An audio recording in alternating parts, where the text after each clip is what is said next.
Imagine a journalist tries to corner J.D. Vance on live TV by digging into his past. At first glance, it looks like he's the one in control, but then something nobody anticipates flips the situation. But before we dive in, let me know in the comments where you're watching from. I'm curious. Now picture this. That evening, studio lights illuminated the set of one of the country's most watched talk shows. The atmosphere was charged with the excitement of an audience eagerly awaiting the entrance of J.D. Vance, newly sworn-in Vice President. Fresh from his oath ceremony, Vance walked in with the calm confidence of a man who had nothing to hide, yet plenty to prove. But show host Marcus Bennett, known for his sharp tongue and more liberal viewpoint, had different plans. His producer had promised a level-headed discussion about the new administration, but Bennett's gaze hinted otherwise. As Vance took his seat, the usual pre-interview niceties were rushed. The smile on Bennett's face didn't quite reach his eyes, and the tension among the production team was palpable. Vance, with his Marine Corps background, sensed a trap in the air. Years of military discipline had taught him how to read a room, and his instincts told him Bennett's questions were laced with hidden landmines. The first question came with a forced smile, but Vance noticed how tightly Bennett clutched his cue cards. "Mr. Vice President," Bennett began in a tone of artificial politeness, "why don't we talk about your remarkable journey, from criticizing Trump back then to becoming his second-in-command?" Vance's gaze carried the seasoned wisdom of someone who'd learned from life's challenges. "Look, Marcus," he said, "this is actually a perfect place to start, because it's not just about politics, it's also about the American capacity for growth and understanding." The audience leaned in slightly. Bennett hadn't expected such a measured response, and his prepared follow-up questions felt less potent. "Growth and understanding, huh?" Bennett continued in a voice verging on mockery. "Is that what we're calling it now? Some might say it's nothing more than a political maneuver." Vance responded steadily, "Look, Marcus, in this country, we have the freedom to change our minds when confronted with new realities. When I criticized the president, I was operating under a narrow perspective, but then I witnessed something extraordinary." "What was extraordinary about it?" Bennett tried to interject, but Vance went on.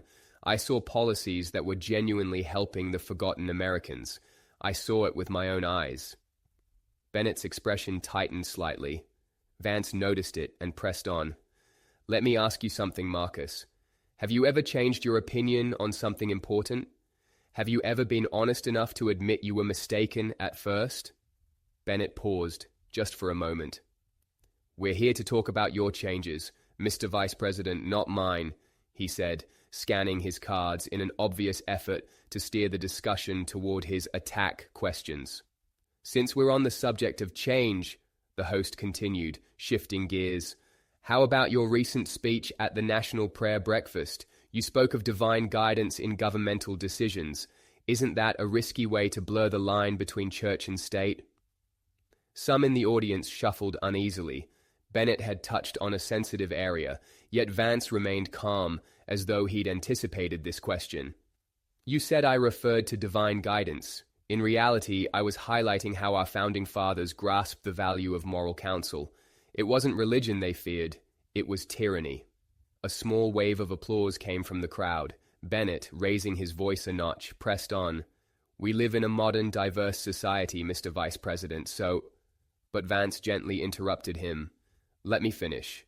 When I was sworn in, I placed my hand on the Bible. In our history, that doesn't establish a state religion. Rather, it acknowledges that our rights come from God, not from the government." Bennett shot another glance at his producer behind the scenes. Vance continued, "You know, when I was a Marine, nobody complained about the chaplain's presence, nor about the prayers we said before missions. In those critical moments, even skeptics sense that there's something bigger than politics." "All right," Bennett jumped in. "But calling Trump God's instrument for America's renewal, isn't that a bit extreme?" Vance, still composed, replied, "You know what's extreme, Marcus? Certain media outlets fussing more about a leader who prays than about issues harming American families. And since you brought up Trump, let's focus on deeds, not words. Let's talk about what's really happening in our communities." The studio went quiet unexpectedly. Bennett, normally famed for his rapid-fire style, found himself at a loss against Vance's calm approach. The host's carefully prepared offensive lines stayed put in his notes, unused. Seeking to regain momentum, Bennett switched topics. "Mr. Vice President, you've talked about your humble background in your writing, but here you are, at the pinnacle of power. Some people might say you've forgotten where you came from." Vance, in a measured tone, replied, "That's interesting, Marcus, because where I come from, we judge people based on character, not on how well they fit into some elite mold." Bennett let out a derisive chuckle. "Character? Is that what you call flipping from passionate criticism of Trump to wholehearted support?" Vance answered without a second's hesitation, "Yes, I once criticized him. Let me ask, though, which has more character, clinging to a mistaken stance out of stubbornness, or admitting you were wrong?" A few members of the audience nodded in approval. Bennett tugged at his collar to mask his discomfort. "You claim to be the voice of the people, yet you're wearing an expensive suit standing up for a billionaire. Isn't that a contradiction?" Suddenly, the atmosphere in the studio felt a few degrees cooler. Vance's lips curved in a slight smile. "Marcus, you seem to think an expensive suit can change a person's values. Let me tell you something. These values," and he placed a hand over his heart, "the ones I learned growing up in Middletown, Ohio, don't just morph with your zip code or job title." Bennett's eyes narrowed. "So you're saying your political ambition played no part in your transformation?" Vance shook his head calmly. "Look, Marcus, you might think my success is the result of currying favor with the powerful, but I'm not trying to fit my principles to someone else's expectations. I'm just laying them out and acting on what I believe in." Bennett, voice edging with annoyance, retorted, "So, we're supposed to ignore your past critiques and accept you've become Trump's new—" He paused, emphasizing puppet. The word hung in the air, creating a tense silence. People held their breath, waiting for Vance's response. Vance, like a master chess player, responded without the slightest flinch. "Marcus, that word reveals more about you than it does about me. Maybe in your world, showing steadfast loyalty to someone you respect is something to mock. I learned that on the battlefield, people's character is far different from what the media portrays. I've witnessed President Trump's character, not the cartoonish version your industry pushes." Cheers erupted from the audience. Normally, Bennett would have jumped in to quell the noise, but faced with Vance's composure, he hesitated. "You call it being a puppet," Vance continued calmly. "I call it common sense to support a strong leader once you've seen his true worth. And yes, I'm proud to stand by President Trump." With a tone bordering on ridicule, Bennett pressed, "How does a person with your level of education justify such total loyalty to someone you once publicly criticized?" Again, Vance stayed unruffled. "You keep circling back to that point, Marcus. Why does it disturb you so much when someone revises their judgment after close observation? The real contradiction would be denying the truth you've witnessed, just to please critics like you." Applause swelled even louder. Bennett glanced toward his producer, who seemed anxious, but Vance showed no sign of letting up. "Speaking of my so-called intellectual background, let's address the way your coverage manipulates facts. Over and over, you paint a distorted picture of this administration." Bennett, visibly unsettled, tried to protest. "We're not here to debate our editorial policy." Vance refused to drop the subject. "But we are, Marcus, because last week you implied my faith was a purely political display. On what grounds did you make that claim?" Bennett's face reddened. "I only mentioned the timing." Vance met him with a piercing look. "What timing exactly? Did you know I've attended the same church for years? I prayed the same way before politics entered the picture. Perhaps we should ask my grandmother, with whom I prayed before every meal, even when we barely had enough food." A woman in the audience, visibly older, nodded eagerly. Bennett tried half-heartedly to defend himself. "I wasn't trying to imply that—" Vance didn't back down, his voice firm yet polite.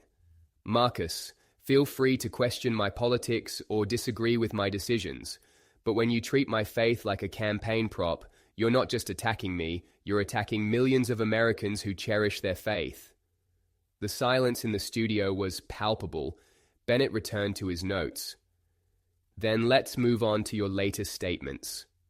Vance seized the opportunity. "Yes, let's.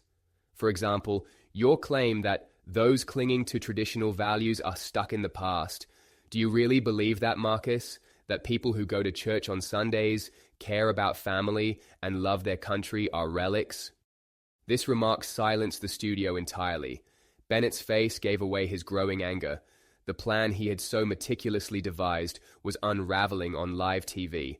Shuffling his cards, he started, "We're here to discuss your faith." But Vance's retort was sharp and immediate. "No, Marcus, this is exactly why we're here. You label me elite because of my suit, while I'm pointing out how you underestimate millions of faithful people simply because they don't fit your definition of modern." Bennett, eager to switch topics, interjected, "How about we focus on current events? For instance." Yet Vance raised his hand, calmly cutting him off. "We're actually addressing the real heart of the matter. You and some of your colleagues constantly ridicule this nation's faithful as backward, out of touch. You'd rather condemn differing viewpoints than examine them." The tension remained high in the studio. Bennett glanced at his crew, who looked both uneasy and fascinated. Vance pressed on regardless. "This isn't only about politics," Vance underscored. "It's about respect. Respect for faith, for family structures, for the country. We don't need your permission to live by these values." Bennett swallowed hard.